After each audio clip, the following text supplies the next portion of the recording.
റസൂൽ സല്ലല്ലാഹു അലൈഹി വസല്ലം തങ്ങൾ മുൻകഴിഞ്ഞ ആളുകളൊക്കെയും പ്രാധാന്യം കൊടുത്തിരുന്ന ഒരു മാസമാണ് മുഹറം.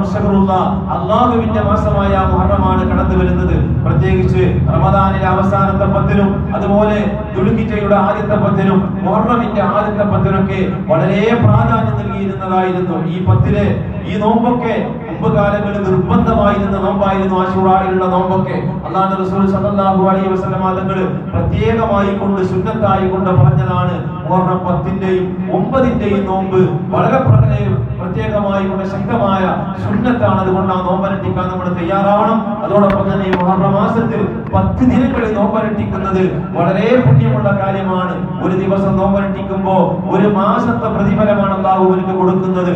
മുഹറം 10-ന്റെയും അതുപോലെ 9-ന്റെയും നോമ്പനുഷ്ഠിക്കുമ്പോൾ ഒരു വർഷത്തെ പാപങ്ങളാണ് പടച്ചതമ്പുരാൻ പുറത്തു തരുന്നത്. അതുകൊണ്ട് പരമാവധി ഈ അവസരത്തിൽ നോമ്പനുഷ്ഠിക്കാനൊന്നും വലിയ പ്രയാസങ്ങളൊന്നുമില്ല, ചൂടൊന്നുമില്ലല്ലോ.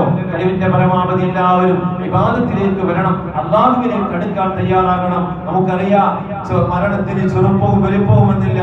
ഇന്ന് നമുക്കറിയാം 16 വയസ്സുള്ള ഒരു പെൺകുട്ടിയാണ് ഈ അടുത്ത് നമ്മുടെ പരിസര പ്രദേശത്ത് കുടഞ്ഞു വീണുകൊണ്ട് മരിച്ചത്. അങ്ങനെ എത്ര ആളുകൾ മരിക്കുന്നു. അതുകൊണ്ട് മരണത്തിന് മുമ്പ് ഒരുപാട് നന്മ ചെയ്തുകൊണ്ട് ഈ വണ്ടല്ലൂർ നമുക്കറിയാം അടുത്ത പ്രദേശമാണ്. അവിടെ ഒരു ചെറുപ്പക്കാരി ഇപ്പൊ അടുത്ത് ഇന്നലെയാണ് മരണപ്പെട്ടത്. നമ്മുടെ കൂടെ വർക്ക് ചെയ്യുന്ന ഷഹീദ് ഉസ്താദിന്റെ അടുത്ത അയൽവാസിയാണ്.